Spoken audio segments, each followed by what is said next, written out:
Assalamualaikum warahmatullahi wabarakatuh.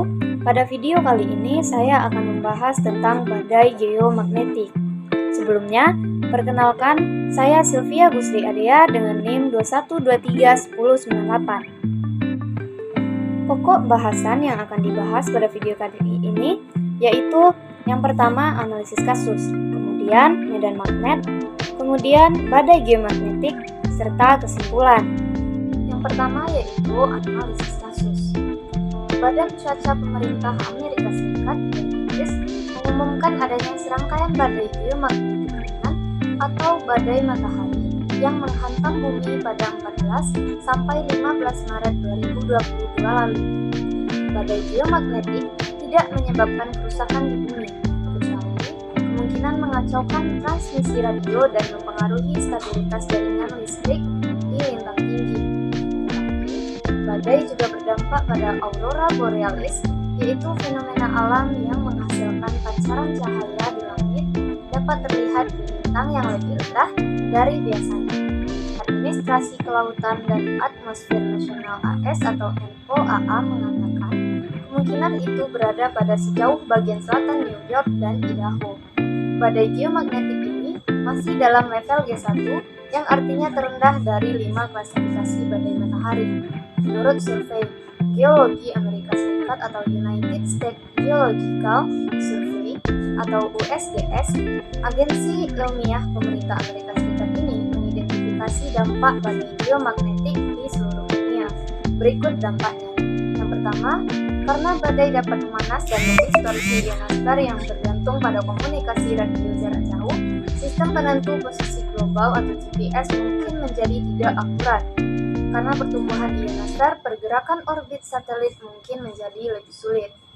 Muatan listrik statis dapat menyebabkan kerusakan pada elektronik satelit.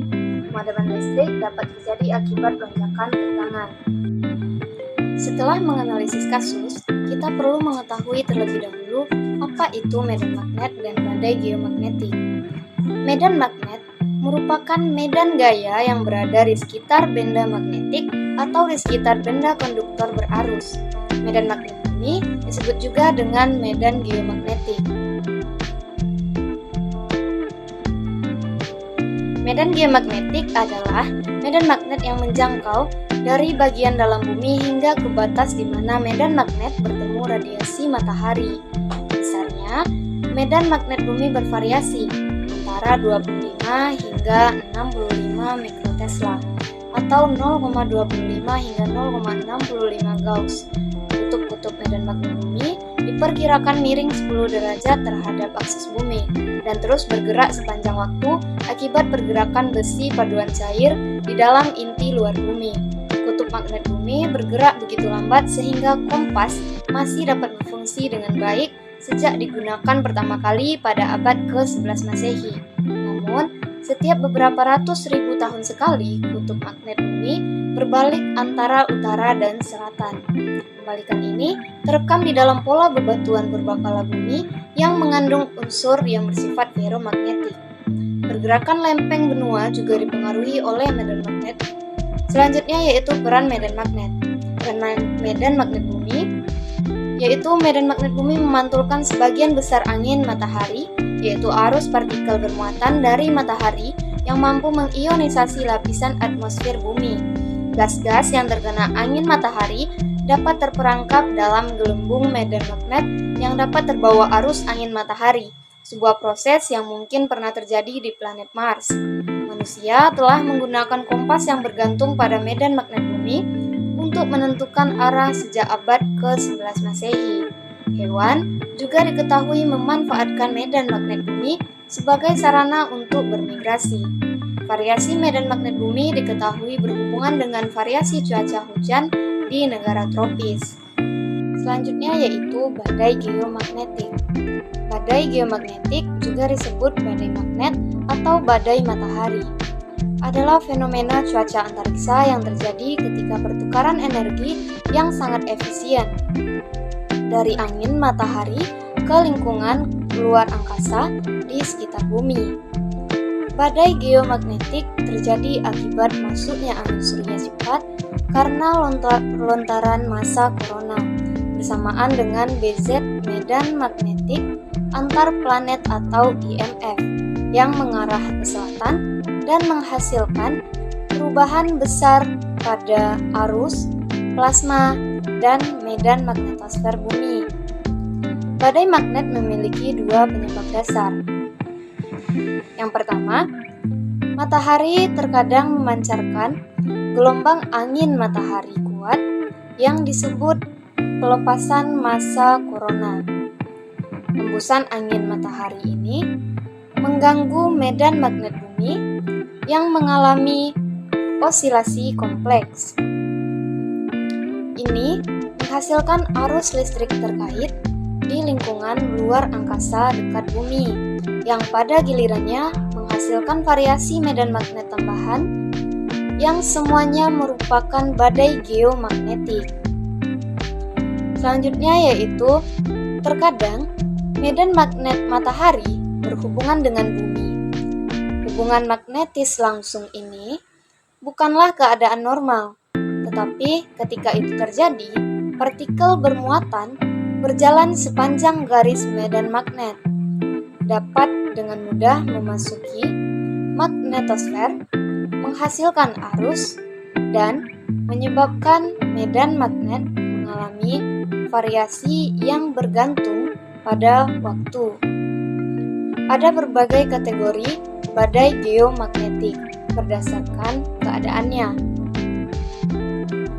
Yang pertama yaitu disebut G1 atau minor. Ketika indeks Kp mengukur Kp sama dengan 5, badai geomagnetik G1 atau minor sedang terjadi. Badai G1 kira-kira terjadi 1700 kali dalam 11 tahun atau satu siklus matahari. Badai ini dapat menyebabkan fluktuasi jaringan listrik lemah, dampak kecil pada operasi satelit dimungkinkan. Badai ini dapat mempengaruhi hewan yang bermigrasi di wilayah utara. Selanjutnya yaitu G2 atau sedang. Ketika indeks Kp mengukur Kp sama dengan 6, badai geomagnetik G2 sedang terjadi. Badai G2 terjadi kira-kira 600 kali per 11 tahun atau satu siklus matahari. Sistem daya lintang tinggi mungkin mengalami alarm tegangan. Badai berdurasi panjang dapat menyebabkan kerusakan transformator di lintang tinggi. Tindakan korektif mungkin diperlukan untuk orientasi pesawat luar angkasa. Selanjutnya yaitu G3 atau kuat. Ketika indeks Kp mengukur Kp sama dengan 7, maka badai geomagnetik G3 sedang terjadi. Badai G3 terjadi di sekitar 200 kali per 11 tahun atau satu siklus matahari. Sistem tenaga mungkin mengalami alarm tegangan dan memerlukan koreksi. Tindakan korektif mungkin diperlukan untuk orientasi pesawat luar angkasa. Masalah navigasi, radio frekuensi rendah dapat terjadi. Selanjutnya yaitu G4 atau parah. Ketika indeks Kp mengukur Kp sama dengan 8, maka badai geomagnetik G4 sedang terjadi. Badai G4 terjadi kira-kira 100 kali per 11 tahun atau satu siklus matahari. Sistem tenaga mungkin mengalami masalah kontrol tegangan yang meluas dan beberapa sistem pelindung akan secara keliru mengeluarkan aset utama dari jaringan. Pesawat luar angkasa mungkin mengalami masalah pengisian dan pelacakan permukaan. Navigasi, satelit menurun selama berjam-jam. Yang terakhir yaitu G5 atau ekstrim. Badai G5 terjadi kira-kira 4 kali per 11 tahun atau satu siklus matahari. Sistem tenaga mungkin mengalami masalah kontrol tegangan yang meluas dan beberapa sistem jaringan mungkin mengalami kerusakan total atau pemadaman listrik. Pesawat luar angkasa mungkin mengalami masalah pengisian dan pelacakan permukaan. Navigasi satelit menurun selama berhari-hari. Arus pipa bisa mencapai ratusan AMP. Selanjutnya yaitu proses terjadinya badai geomagnetik. Matahari akan mengalami berbagai aktivitas seperti suar matahari, lontaran massa korona, dan angin matahari berkecepatan tinggi, juga partikel energi matahari. Semua aktivitas matahari didorong oleh medan magnet matahari. Aktivitas tersebut mengakibatkan ledakan besar partikel bermuatan atau yang dikenal dengan badai matahari. Badai matahari terjadi ketika matahari melontarkan semburan energi yang sangat besar dalam bentuk semburan matahari dan lontaran massa korona, lapisan terluar matahari.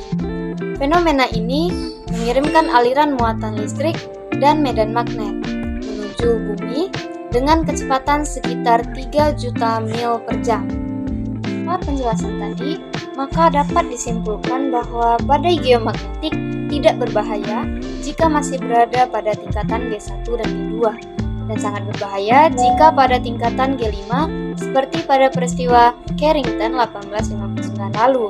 Badai geomagnetik tidak berbahaya bagi manusia di bumi.